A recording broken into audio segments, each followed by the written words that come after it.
नमस्कार, बुलेटिन में आपका स्वागत है। मैं हूं अविनाश और आइए खबरों का सिलसिला शुरू करते हैं।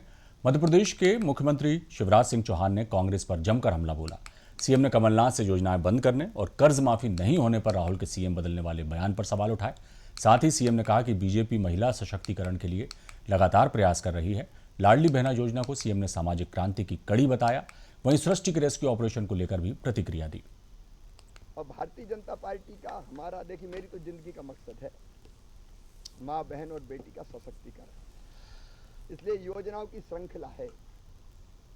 ये तो मैंने प्रमुख योजनाएं गिनाई, अनेकों और है। और इसलिए मैं तो प्रसन्न हूं इस बात से कि एक सामाजिक क्रांति हो रही है। सेक्स रेशियो बदल रहा है मध्य प्रदेश में। आप आज जो स्टडीज हुई हैं, पहले 912 बेटियां पैदा होती थी 1000 बेटों पे, अब 956 पैदा हो रही है। ये संख्या लगातार बढ़ रही है। जो सत्ता में भागीदारी मिली है उसने बहनों को बहुत सशक्त किया है। हमारी ये प्रयास अनवरत जारी रहेंगे। लेकिन वो लोग जो चुनाव देख के इस तरह की घोषणाओं की नकल कर रहे हैं या कई वादे कर रहे हैं, वो ये तो बता दें कि पुराने वादे कितने पूरे किए। जो गिन के कहते थे 1 2 3 4 5 6 7 8 9 10 दिन में अगर पूरा कर्जा माफ नहीं तो 11वें दिन मुख्यमंत्री बदल देंगे। उनके वादों का क्या हुआ? मंदसौर गए थे कमलनाथ जी, कई तरह के आरोप लगाए हैं सरकार के ऊपर और गोलीकांड को लेके भी इन पर आरोप लगाते हैं। जब चुनाव आता है तभी उन्हें मंदसौर याद आता है। इतने साल क्यों नहीं गए पहले, वो ये तो बता दें। मौतों पर राजनीतिक रोटियां सेकना ये कांग्रेस का ही सगल रहा है। चुनाव आए तो चल दो। अब तक क्यों नहीं गए पिपलिया? दमोह के गंगा जमुना स्कूल में जिस तरह की सारी बातें, मैंने जांच के निर्देश दिए हैं। उच्च स्तरीय जांच होगी।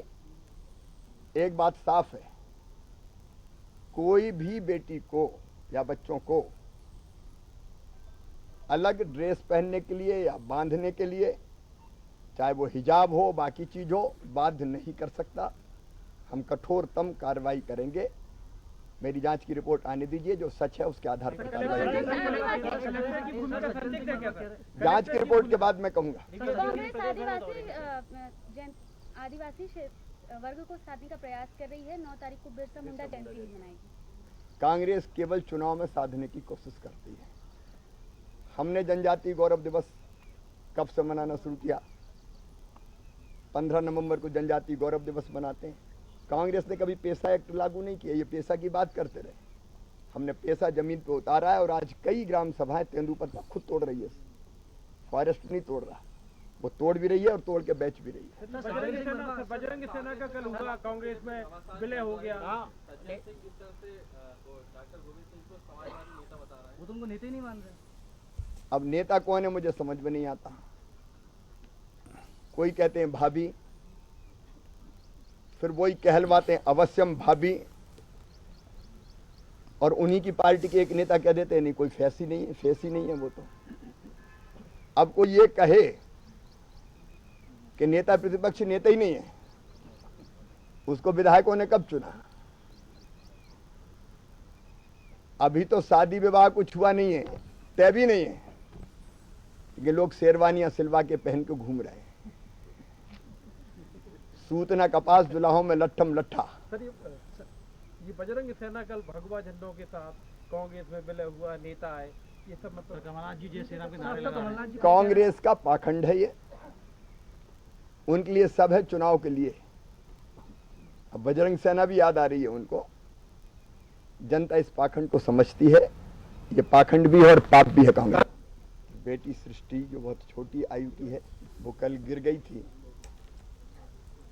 लगातार निकालने के प्रयास जारी है, लेकिन खोते समय वाइब्रेशन के कारण, क्योंकि बेटी बहुत छोटी है, पहले 40 फीट पे वो अटकी थी, अब लगभग 100 फीट नीचे चली गई है।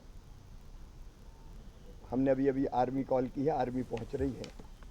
एनडीआरएफ एसडीआरएफ पहले से काम कर रहे थे, लेकिन मुझे लगा कि अगर आर्मी भी पहुंचेगी तो शायद हम जल्दी बच्ची को निकाल पाएंगे। हमारी कोशिश है कि बच्ची को सुरक्षित निकाल लिया जाए। तो मुख्यमंत्री शिवराज सिंह चौहान ने कांग्रेस पर निशाना भी साधा और दमोह मामले पर भी उन्होंने साफ कहा कि जांच आने के बाद कठोरतम कार्रवाई की जाएगी। और भी कई मुद्दों पर उन्होंने अपनी बात रखी, पत्रकारों के सवाल के जवाब दिए। दीपक हमारे संवाददाता हमारे साथ फोनलाइन पर हैं। दीपक, एक बार फिर कांग्रेस निशाने पर रही, मुख्यमंत्री शिवराज सिंह चौहान के किस तरह से देखते हैं? जी एक बार फिर मुख्यमंत्री शिवराज सिंह चौहान ने कांग्रेस पर निशाना साधा है। उन्होंने साफ तौर पर कहा कि कांग्रेस को सिर्फ वोटों पर राजनीति करना आता है और यही कांग्रेस पार्टी का पुराना पैटर्न है। वहीं उन्होंने कमलनाथ के मंदसौर दौरे को लेकर साफ तौर पर कहा, जब चुनाव आता है तभी कमलनाथ को मंदसौर याद आता है। इतना ही नहीं, उन्होंने कांग्रेस में जो आपसी हितलाखात हो रहा है, जो आपसी विवाद है, उसको लेकर उन्होंने उस पर तंज भी कसा है कि समझ नहीं आता कांग्रेस में मुझे कि नेता कौन है। कोई कहता है भावी है, कोई अवश्यम भवी। उन्होंने यहाँ तक कहा कि अभी तो विवाहित अरे नहीं हुआ, लेकिन लोग अभी से शेरवानी पहनकर घूम रहे हैं और कांग्रेस केवल चुनाव में जनजाति वर्ग को साधने की कोशिश करती है। यहाँ तक कि जो कांग्रेस ने योजना चला रही है, योजना की बात कर रही है कि चुनाव अगर जीतते हैं तो उसका महिलाओं खाते 1500 रुपए डालेंगे, उसको लेकर उन्होंने साफ तौर पर कहा कि कांग्रेस सिर्फ योजनाएं चुनाव के लिए लेके आती है। ये योजनाएं नहीं बल्कि भारतीय जनता पार्टी की नकल करने की कोशिश हो रही है। लेकिन भारतीय जनता पार्टी ही एकमात्र ऐसी पार्टी है जो महिलाओं के सशक्तिकरण के लिए लगातार काम कर रही है, उनको आगे बढ़ाने की कोशिश कर रही है। और सिर्फ एक योजना ही नहीं बल्कि ऐसी अनेकों योजनाएं हैं जिससे महिलाओं को आगे आने में मदद कर रही है। और भारतीय जनता पार्टी के राज में ही ऐसा संभव हो पाया है कि जो महिलाओं का जो ग्रोथ रेट है वो आगे आया है। जो पहले प्रतिशत था महिलाओं का वो अब बड़ा है, महिलाओं की जो जन्म दर है वो बड़ी है। और इसके लिए भारतीय जनता पार्टी लगातार प्रयासरत है। लेकिन कांग्रेस सिर्फ लोगों को लुभावने एक वादे कर रही है, चुनाव के आने पर उनको बेवकूफ बनाना चाह रही है और कहीं ना कहीं उनकी भारतीय जनता पार्टी की जो पैटर्न है उसकी नकल कर रही है। लेकिन ये सिर्फ चुनावी वादे हैं, ये साफ तौर पर शिवराज सिंह चौहान ने कहा। चलिए, तो एक बार फिर निशाने पर कांग्रेस मुख्यमंत्री शिवराज सिंह चौहान के। बहुत शुक्रिया दीपक इस तमाम जानकारी के लिए।